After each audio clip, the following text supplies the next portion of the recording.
ناظرین کرام السلام علیکم۔ خواہشات سے خالی، لطافتوں سے عاری اور رنگینیوں سے ناآشنا ویران دنیا میں جب انسان نے جھجکتے ہوئے اپنا پہلا قدم رکھا تو اس کے کانپتے دل میں کئی فکر انگیز سوالات اٹھے۔ مجھے کس نے بنایا ہے؟ بھیجنے کا مقصد کیا ہے؟ اور اختتام و نتیجہ کیسا ہوگا؟ انسان کے بیتاب باطن کی متجسس رگ جو خدا نے ابتدا ہی سے اس میں ودیت کی تھی، ان سوالوں کے جوابات کی متلاشی تھی۔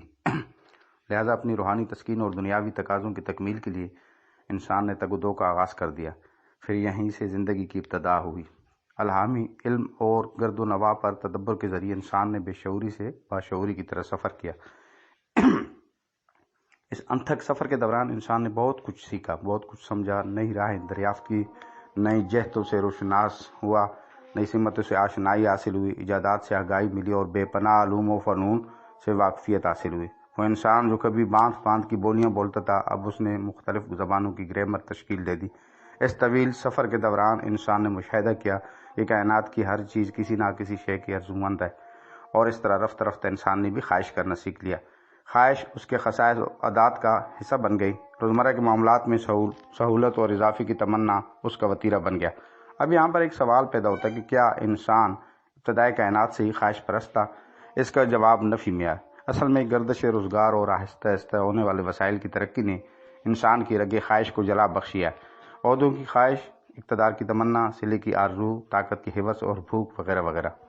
خدا نے انسان کو ایسا جسم عطا کیا جو اپنے قامت، اعضاء اور دماغ کے اعتبار سے انسانی زندگی بسر کرنے کے لیے موزوں ترین تھا۔ اس کو دیکھنے، سننے، چھونے اور سونگنے اور چکھنے کے ایسے حواس خمسہ عطا کیے جو اپنے تناسب اور خصوصیات کی بنا پر اس کے لیے بہترین ذریعہ تعلیم بن سکتے تھے۔ اس کو قوت عقل و فکر، قوت استدلال و استنباط، قوت خیال و احساسات، قوت حافظہ، قوت تمیز، قوت فیصلہ اور ذہنی قوتیں عطا کیں، جس کی بدولت وہ دنیا میں اپنی ذمہ داریاں سنبھالنے کے قابل ہوا اور نبھانے کے قابل ہوا۔ انسان کو پیدائشی بدمعاش اور جبلی گنہگار بنا کر نہیں بھیجا گیا، بلکہ راست اور پارسا فطرت پر پیدا کیا۔ انسان کی فطرت میں کوئی خلقی کجی نہیں رکھی گئی جو اس کو صراط مستقیم اختیار کرنے سے روکے۔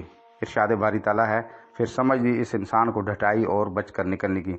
انسان کی جسمانی اور مادی وجود کے ساتھ ایک روحانی اور اخلاقی وجود بھی موجود ہے، جس کے بدولت معاشرہ موجودہ شکل میں ہے اور رفتہ رفتہ مزید وسعت اور ترقی پا رہا ہے۔ ملائکہ انسان یعنی آدم علیہ السلام کے سامنے اس کے روحانی وجود کے سبب ہی سجدہ ریز ہوئے، جس کی سراسر بنیاد علم دین و دنیا ہے، اور سکھلا دیا اللہ نے آدم علیہ السلام کو نام سب چیزوں کے، پھر سامنے کیا ان سب چیزوں کو فرشتوں کے، اور فرمایا مجھے بتاؤ ان کے نام اگر تم سچے ہو۔ بولے پاک ہے تیری ذات، ہم کو معلوم نہیں مگر جتنا کہ تو نے سکھلا دیا ہے۔ وما علینا الا البلاغ۔